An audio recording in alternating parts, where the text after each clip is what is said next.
Bonjour, bonjour, and welcome again to Paris in Bleu Blanc Rouge. I am Claudine Hemingway, and thank you so much for joining us today. I'm bringing this to you from sweltering Paris. It is quite hot. We've got at least 4 more days of this in the very high 80s, and just while I record this, I've turned my fans off, so we'll see if I hopefully don't pass out from the heat before we finish. But it has been quite hot, and it is not normally this hot at the end of May, but hopefully this is not a sign of things to come this summer. But when Paris heats up like this, and it started on Sunday, I think was the first day, it takes a long time for it to go away. So it just kind of gets held inside the buildings and the stone, and it is not fun. I was in the Louvre this weekend, and I just can't imagine what that place is going to feel like by Thursday, between the thousands of people each day and the heat inside, just being trapped inside that stone. It's going to be miserable. So hopefully if you are here in Paris, you are staying someplace that has some AC and enjoying some lovely cold beverages. But next week looks to be much better and a little bit more normal. So just keeping the eyes on the prize. We got to get through it. But this week, I wanted to bring a story to you about something that's, of course, inside the Louvre. And it is one of the paintings that was done by one of my very favorite artists. And it had just finished restoration. It just came out and was shown to the public a week ago, last Wednesday, the 20th. And I, of course, had to know everything that I possibly could about this painting. And it is one of his paintings that most people probably don't know about. So that always is even more fun for me to share it with people. So we will jump right in here. So over the last 7 years, the Louvre has undertaken the massive restoration of 5 of Eugène Delacroix's large paintings, many of which hang side by side in the Salle Mollien. On May 20th, the last of the restored large-format paintings was unveiled, revealing a masterpiece hidden beneath layers of varnish. The Capture of Constantinople by the Crusaders might be unknown to most people, and quite frankly, it is usually ignored in the Mollien as people gather in front of Liberty Leading the People. Hopefully, with its refreshing facelift, it will garner a bit more attention. In the spring of 2018, the Louvre held a retrospective exhibit dedicated to the Romantic master, and at that point, they realized many of the paintings were in desperate need of restoration.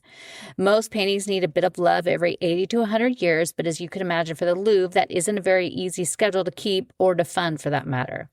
The vast majority of the 20th century was consumed by world wars in the first half. The 80s and 90s were dominated by the Grand Louvre project that gave us the Pyramid and the Richelieu wing, which took all the focus away from restorations, although that might have been a good thing.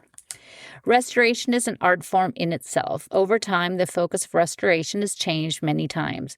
We could look back at the quote-unquote restoration of the Mona Lisa in the early 1600s. Artist Jean Douay and his son Claude was in charge of the royal collection of Louis XIV and decided to cover the painting with a thick layer of varnish. This was done without cleaning the Renaissance masterpiece, painted on wood that had spent 2 decades of her life in a bathroom. This has left the world's most famous painting in a precarious position. She desperately needs cleaning, and the varnish continues to darken to this day. Restorations today involve multiple x-rays, testing the substance they will use, and even an inspection of the multiple sheets of canvas that lay below the pictorial layer that we see. Their role is to return the painting to the artist's intent, removing the varnish that dulls the colors and repairing any spots damaged by time. By abiding to the ultimate rule for whatever they do, they must be able to reverse in the future anything if needed. In the process, restorers have found paintings that have been altered with elements added that were never the artist's intent and at times added hundreds of years later. They can be removed without a trace, and there's some incredible examples I'll share in an episode soon. I would love to spend a day with these talented individuals, although they may be tired of my questions after about 20 minutes. Eugène Delacroix was the king of the Romantic movement. His use of color was inspired by Rubens, and he would later inspire the Impressionists and Picasso. He was a perfect subject for this large project that began in 2019. These projects come at a very high cost, the restorations of just one painting costing up to €1,000,000.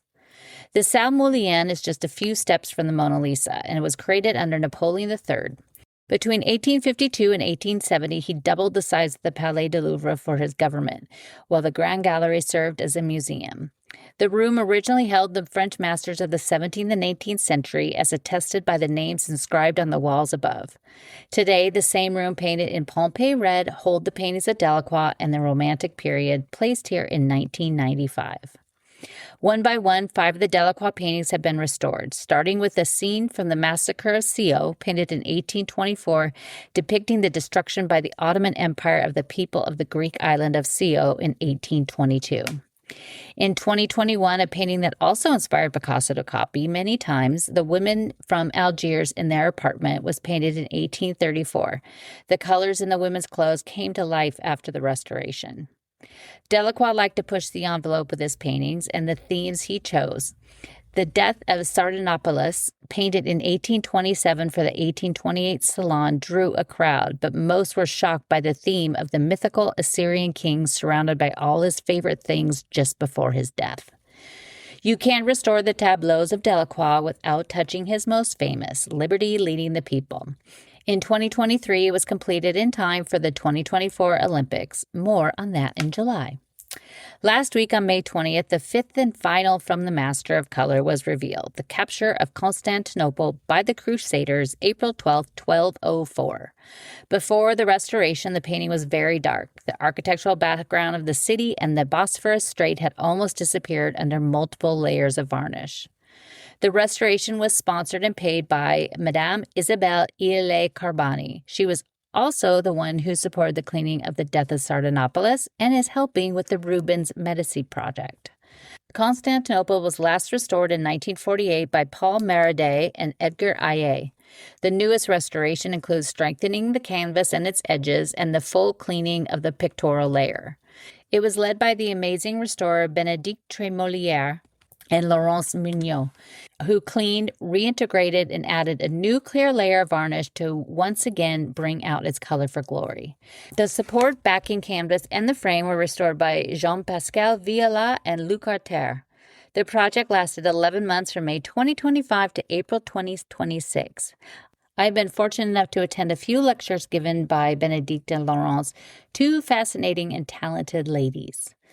A special space was created just steps away under the Salon d'Enon after the gift shop was removed in 2025. It was completed with a window that was added so we could watch the restoration process. But guess what? That never happened, and the window was never opened. It would have been amazing to watch. Louis-Philippe rose to power after the Three Glorious Days Revolution of July 1830, another event that Delacroix captured. Louis-Philippe set himself apart from his predecessors by calling him the King of the French, a real man of the people. After a few Napoleons and Bourbons, they did their best to alter the pages of history. It would be Louis-Philippe who would do all he could to return it. We already talked about his goal of reuniting the banks of the Seine with Napoleon Bonaparte in 1840 in episode 17. A king of the French didn't stop there. At the Château de Versailles, Louis-Philippe created a museum dedicated to the glories of France, filling its walls and works with the greatest French artists as well as the many battles and scenes from French history. On April 30th, 1838, Eugène Delacroix was commissioned for 10,000 francs by Alphonse de Caillot, director of the Beaux-Arts and later director of the Musée du Louvre. It would be his third and last creation for Versailles. From the mid-1830s to his death in 1863, Delacroix focused more on public and government-commissioned pieces. At the time, Paris had the Musée du Louvre and the Musée de Luxembourg. When it came to large centers dedicated to art, there were very few. He believed that to be remembered, he should dedicate his time and energy to these large-scale installations that could be seen for generations to come and tried to encourage his fellow artists to do the same. Little did he know what the museum and gallery landscape would look like today. At the time of his commission in 1838, he was working in the Chamber of Deputies in the Palais Bourbon of the National Assembly. Before Constantinople was finished, he also took on the major projects for the Library of the Chamber of Peers in the Senate of the Palais de Luxembourg, multiple salon paintings, and the Église Saint-Denis de Saint-Sacrement. In February of 1840, Delacroix sent a letter to his friend and head of the Beaux-Arts, Caillot, asking for a meeting. It is thought that this was when he presented the sketch held at the Château de Chantilly. Sadly, it's not on display when I was thus there. There are more characters in this version that didn't make it into the final piece and a slightly more chaotic-looking scene. I'll put a picture on my website. With this commission, Caillot told him that Louis-Philippe wanted the painting to be less in the style of Delacroix. After hearing that, he made his figures more prominent, dwarfing the surrounding architectural elements.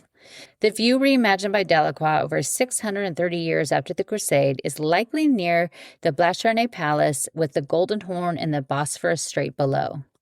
The fourth siege of Constantinople was first spearheaded by Pope Innocent III, who was elected in 1198, although the Byzantine capital was not in the plans.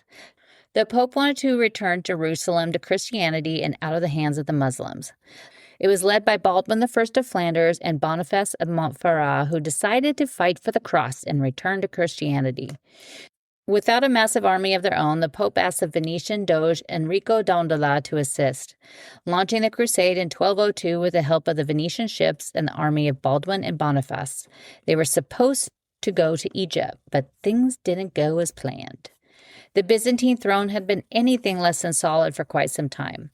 Family fights between brothers and sons led Alexios IV, son of Emperor Isaac II, to offer the Crusaders 200 silver marks, supplies, and even the island of Crete if they helped to rescue his father from prison and return him to the throne. The ships made a hard turn and headed to the Byzantine capital, which was also one of the most powerful and richest, held many of the most priceless relics and treasures. When word reached the Pope, he was enraged and later excommunicated all of the soldiers involved.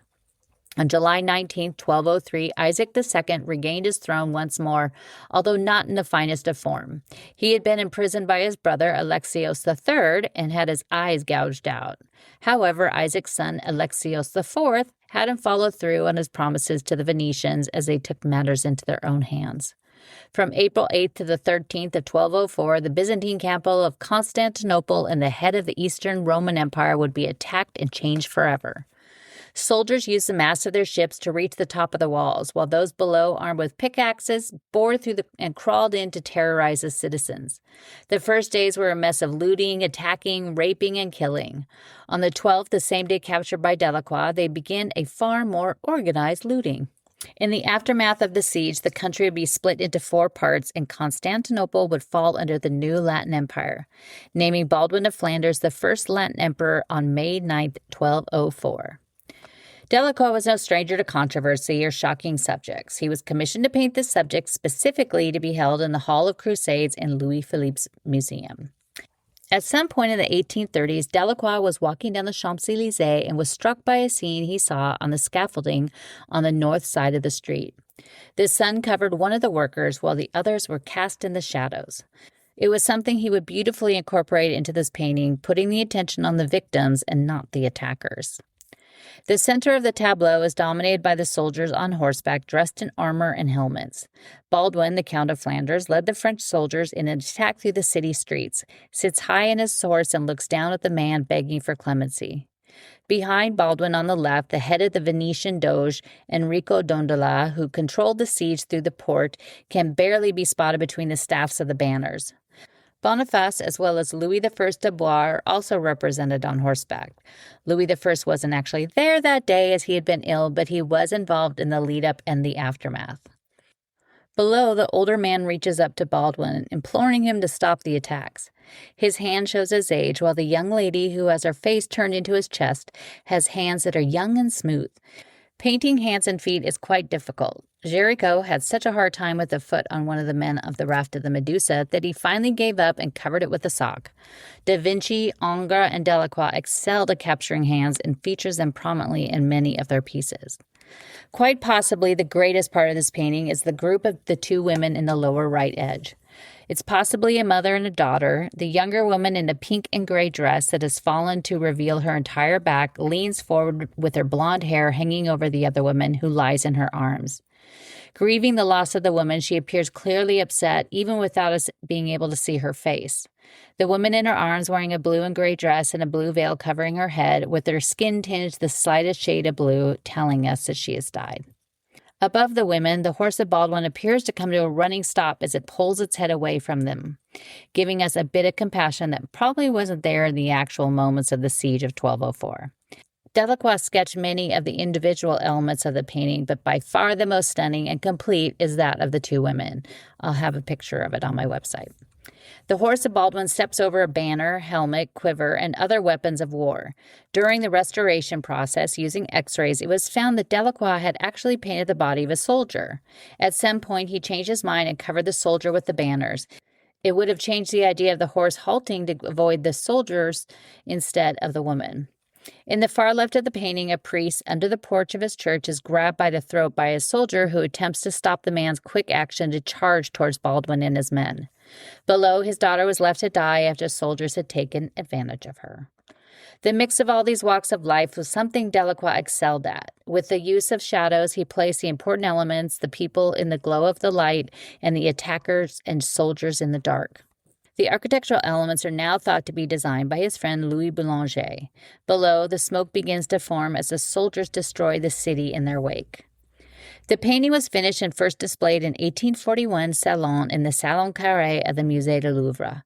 Opening on March 15, 1841, it was received to mixed reaction. Listed as number 509, the official description was, Baldwin, Count of Flanders, commanded the French who had launched the assault from the landward side and the old Doge d'Andelot at the head of the Venetians, and on the ships had attacked the port. The principal leaders traveled through the various districts of the city, and the grieving families came along their route to plead for their mercy. Louis P.S. reviewed the piece in the Revue des Deux Mondes in 1841. Delacroix conceives everything. He sees everything, and he renders everything with the eyes of the painter and for the eyes of a painter. Everything in the conception and execution of his work to the effect of the painting itself, abstracting from the objects represented.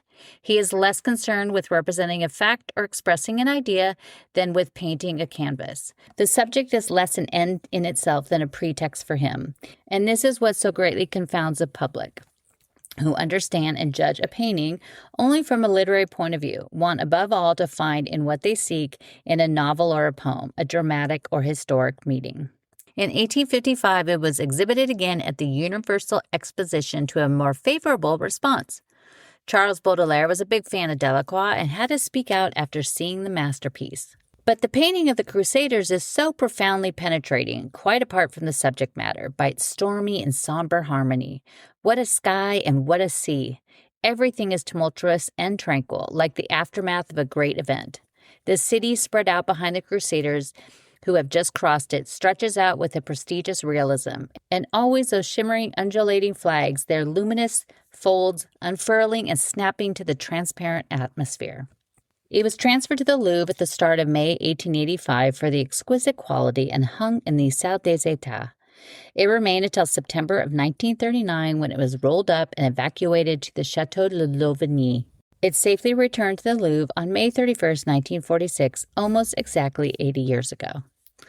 The painting was copied by Henri-Charles Dussert in 1883 and still in place at Versailles to this day. In 1852, Delacroix returned to the same theme, this time pulling away from the scene a bit and increasing the architectural perspective. The characters are smaller, dwarfed by the majestic scenery. Given the constraints placed on him in 1840, he later wrote that the smaller version was more to his liking. In the second floor of the Sully Wing in South 950, the collection of Etienne Moreau-Neveton. One of my favorite collectors was the third generation in his family to amass many of the greatest paintings of Corot, Delacroix, and the Impressionists. This version was purchased by his grandfather, Adolphe Moreau, for 3,350 francs on February 19, 1853. It would be passed down to Etienne and donated to the Louvre in 1906, a donation that would change the acceptance of Impressionism. More on that another day. The painting was also copied by Fantin Latour in September of 1854 and Degas in 1860. E. Albertine painted a scene of the Delacroix exhibit organized after his death in 1864 and held at the Galerie Martinet at 26 Boulevard des Italiens. Oh, to have been able to see that painting there. It's held in the Carnavalet, but in the reserves and rarely sees the light of day. To tie France, Constantinople, Venice, and even Scio together, we could look no further than the top of the Arc de Triomphe de Carrousel just outside the doors of the Louvre. In 1797, while Napoleon looted his way through Venice, he took the 4 horses of St. Mark's and brought them to Paris. This would be the perfect thing to crown his arch, made for his troops and his victories. Once out of power in 1815, the Venetians asked numerous times to return the horses. France ignored their calls.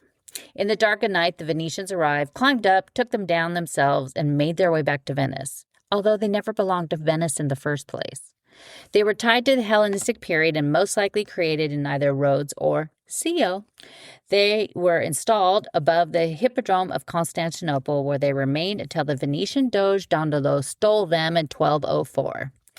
The horses were copied and the new copper and lead beauties returned to the top of the Arc de Triomphe de Carrousel. Venice should give them back.